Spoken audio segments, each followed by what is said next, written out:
Manuel Malagrida era un jove emprenedor d'Olot que se'n va anar a l'Argentina a fer les Amèriques i en 10 anys es va convertir en un dels líders de la indústria del tabac. Ell havia fracassat just abans d'anar a l'Argentina intentant fer negocis a França i triomfar, i París era la ciutat on hi havia tots els artistes moderns i que era una ciutat vinculada al llibertinatge sexual, al luxe, a les noves tecnologies. Per això jo també penso que el nom de Cigarrillos París és com una espineta, no? que se la treu ell. Jo que aquí volia triomfar i no vaig triomfar, ara he anat a l'Argentina, doncs faig els Cigarrillos París. Els primers reclams són molt senzills. I el Manuel Malagrida utilitza trucos coneguts a tothom i li compren un industrial de Barcelona que tenia un bombo gegant i un canó d'aire comprimit i fer soroll. Una d'aquestes estratègies ja molt més elaborades és el cartellisme.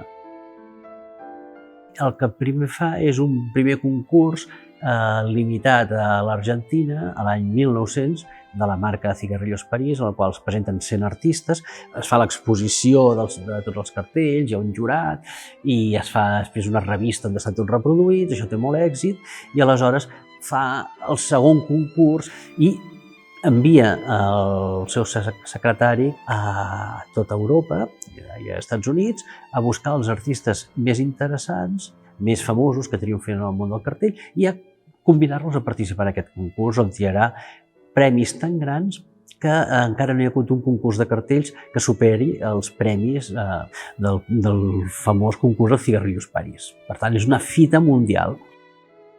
Què es descobreix a través d'això? Una cosa molt evident, que és que artistes que des de llocs molt diferents i cultures molt diferents envien cartells i tots són en un mateix estil, diguem-ne, modernista, diguem-li com vulguem, però per primera vegada hi ha un estil unificat de fer una mena de gènere, que és el del cartell, a tot el món.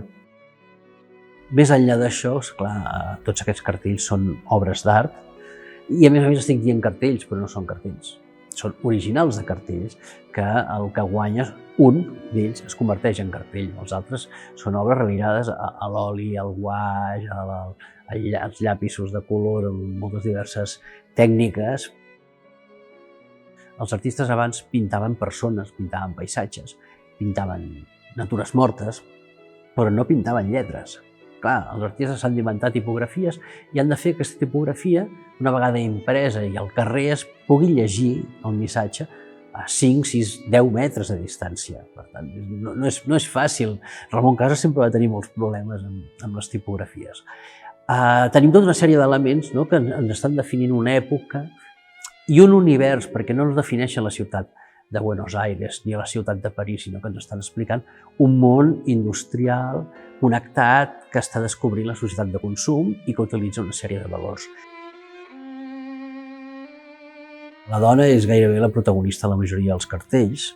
Diguem, està començant a incorporar-se d'una banda en el món laboral, per exemple, i per tant ja comença a ser consumidora dins d'aquesta societat i podem veure aquest doble paper de la dona que passa de ser objecte a ser subjecte i conviuen totes aquestes mirades en la publicitat.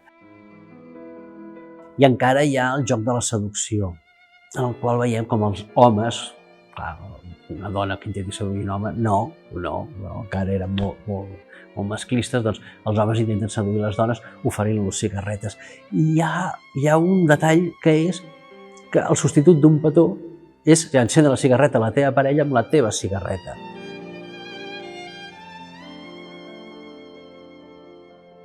Hi ha uns nens, es pot identificar molt bé, de casa bona per la roba que porten, que un està fumant i l'altre vigila que no vinguin els grans, o hi ha un nen que és pobre, perquè es veu que porta un forat a la sabata, i que fuma a imitació dels artistes bohemis de París. No fa tants anys, per Nadal ens donaven cigarretes de xocolata. No estem parlant de, és que això el 1900, és que no fa tant. Avui dia està prohibit fer publicitat del tabac.